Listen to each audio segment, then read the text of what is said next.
Hi, everyone. Dr. Matthew here with Dr. Me and You. Just here to give you basic rundown of the VoiceWise report. So this will be for those of you that decide not to do an appointment with us, or if you're just reviewing things after the appointment and want to understand the basics of what you're looking at. So on the first page, the biggest thing to look at is going to be the summary of results. As you can see, the executive summary is actually going to always be there. So that won't change no matter what your results are. However, your summary of results will change depending on what comes up for you personally on the report.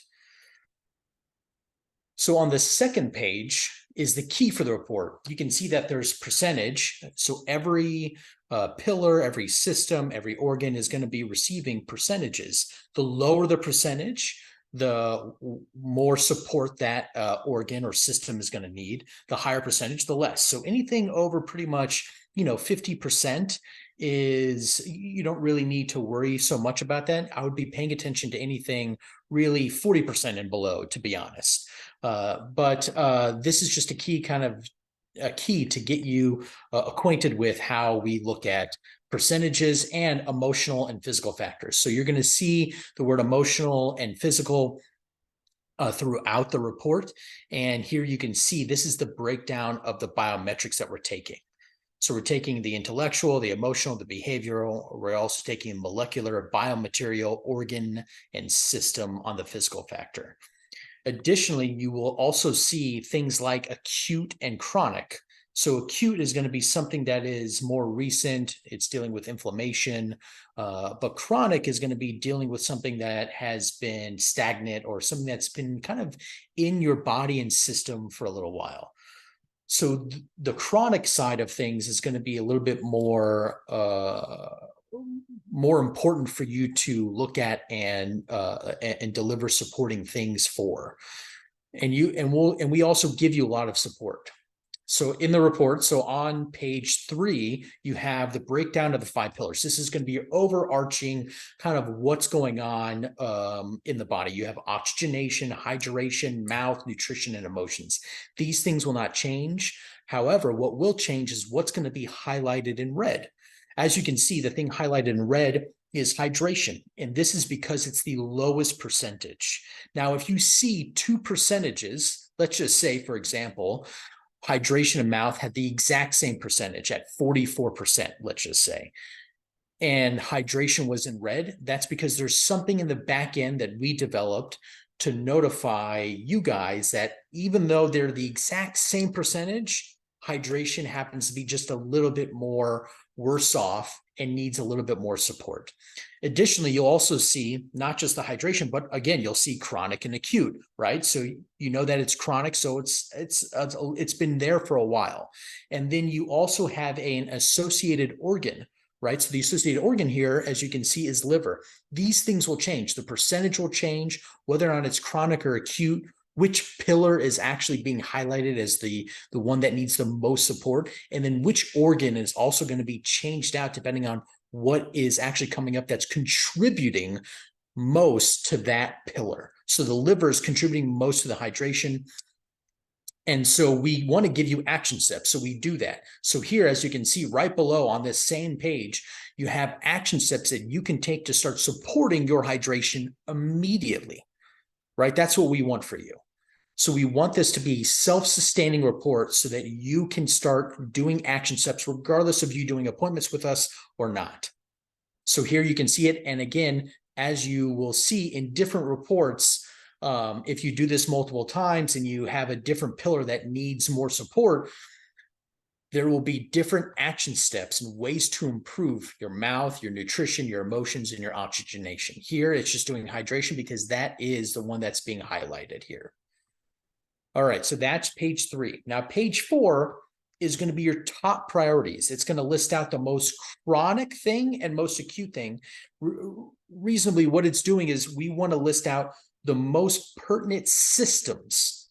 So there's about 10 systems that we have within the report, and 8 of them are listed on the next page. 2 of them are listed here, and the 2 most top priority systems are going to be listed here, along with, as you can see on the right-hand side, the contributing organs. So this means the lymph, the mouth, and the lungs are contributing the most, right? Those are the things that need the most support within the respiratory system.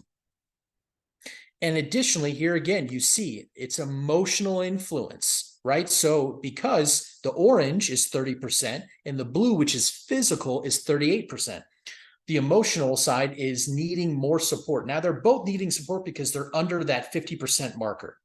However, we want to list out and show you all this is something that needs to be addressed more on the emotional side than the physical side.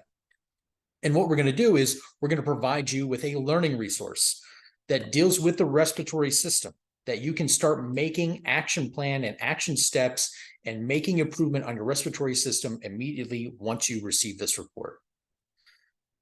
Then it's going to list out a second one, right? Here it's going to be musculoskeletal. However, in your report, it might be any of the 10 possible systems, but it's going to list out the 2 most pertinent ones on this page right here on page 4. And again, it's going to list out on the right-hand side whether or not it's acute, what organs or systems are contributing to that factor, and then is it more on the emotional or physical or both? And again, there's going to be a learning resource. Then the third item that we're listing on this top priority page is what organ, right?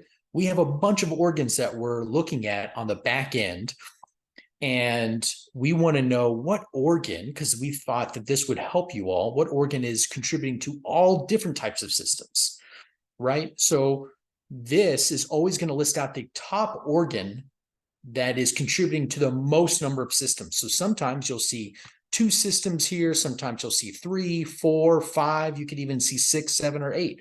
The more systems it's contributing to, the more you should be paying attention to that and definitely following along with that resource. I would say if you see any system, if you see an organ that has at least 3 or more systems, I would definitely be focused on that. And again, we're going to have a clickable resource that goes to that mouth, right? So that you can start improving the mouth immediately, right? So there's going to be 3 major resources pinpointing to those exact systems that are showing up on your report.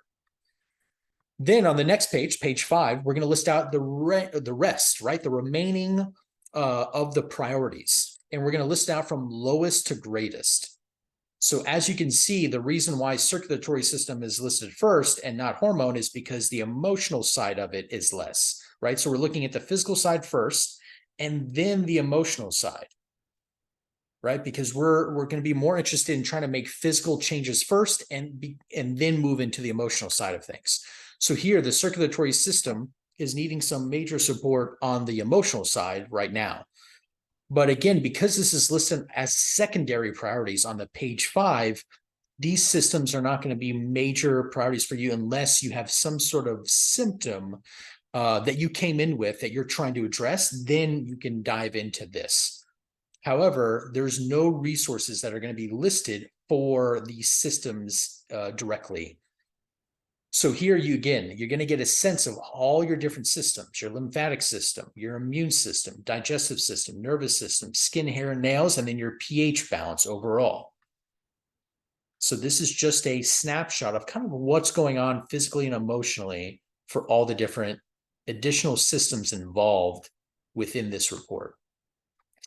And then we get to page 6. This is where you have a breakdown of all your major organs and major organ systems, right? So you have adrenals, appendix, bone health, brain, breast. As you can see, they are labeled alphabetically, all the way from adrenals, all the way down to uterus, thyroid for women. And then for men, it's going to be prostate and testicles.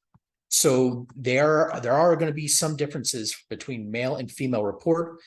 The other thing you can notice is, again, we use the percentages.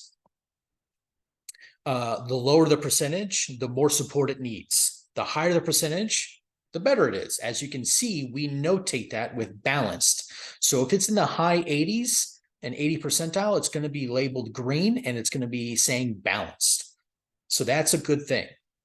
Then The other thing to notice is that, again, you're going to be seeing chronic or acute. You're going to see if that is predominantly chronic or acute. But again, you should only really be paying attention to things that are below the 50 percentile.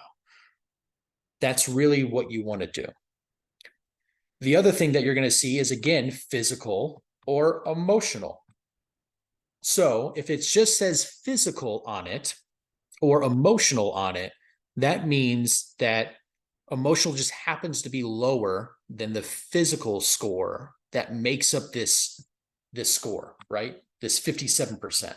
So you're going to have physical percentages and emotional percentages. This is a total health score. This accumulates all the parameters, meaning all the parameters on the physical side and all the parameters on the emotional side to give you that 57%. So this, on this page only, this is considered a total health wellness score or percentage for that specific organ. In addition to that, you also can see on this screen and on this example, you see the word strong and significant. So if it is significant and physical, that means, okay, there is way more physical contribution to this overall health score than the emotional score. So this allows us to kind of see, okay, how close is it? So for example, as you can see in mouth, it has physical and emotional. That means the scores are very close. That means probably the physical percentage was 33%, the emotional percentage was 31%, which gives you 32% on the mouth. But if you see just like emotional or just physical, that means there's probably at least, there's a lot more of an emotional bump on it, meaning that, for example, right, with kidneys being 49% and emotional, probably the emotional percentage for kidneys is probably like 47 or 46% or even 45%. And then the physical side is 50%, which gives us, you know, the 49%, for example. Or sorry, you have 46% on the emotional and then 55% on the physical, which gives you the 49%. So again, it's more on the emotional side than the physical side. However, when you see significant on something attached to it, right? Significant physical, that means you have a lot more physical things going on than the emotional side for this acute score to go, right? The example could be, for example, that you would have a physical percentage that's significant could be in the, 15 to 20 percentile. And then the emotional would be at like 30 or 40%, which gives you the 23, right? Whatever that number comes out to. And then when you see strong, that's just another layer. That means there's a huge disparity between the physical percentage and the emotional percentage. And it's so big that we needed to say strong so that you were aware that, hey, not only is this 13%, which is really low, but it's a strong physical presence, meaning there's a huge physical component affecting this. It's not just like, oh yeah, it's a little bit of physical, a little bit of emotional, or, so on and so forth. So let me just go over that real quick again. If you see just physical or emotional, the scores are pretty close. If you see physical and emotional, they're extremely close, meaning you have like 40% physical and 41% emotional, right? So they're super close. If you just see one or the other, then they have a little bit of distance. If you see significant, they have some, distance between the physical percentage and the emotional. So you really want to pay attention to those. And then the strong is like, you really need to pay attention because they have a huge amount of difference between the physical percentage and emotional. So with all that said, you really want to pay attention to low scores, right? Like 13%. That's chronic because that's been going on a lot longer. And you want to pay attention to whether or not it's a strong, whatever, strong physical, strong emotional, and it can be strong both. So you really want to pay attention to that when it says strong or significant and it's a low percentage. And again, you'll have a huge list of resources that you can go to. So you can pick out which ones that are lowest, right? So here, right, spleen is chronic 1% and strong emotional. So it's a huge emotional component that's going on in the spleen. And what I would do is I would look up if we have some resources here. We have 40 plus resources and we're building new resources every day for this specifically so that you can look at this whole VoiceWise report, get an idea about where your health is at and what you need to support, and then take action steps to support them. We give you those action steps on page 4 with the top priorities, right? And then we give you all of the resources and the way that you want to look them up and see which ones to pay attention to, like which ones to watch and which ones to really implement in your household. You will take this last page and really see which ones are the lowest percentages, and if any of them say strong or significant. So that is the basic overview of how to move through the VoiceWise report.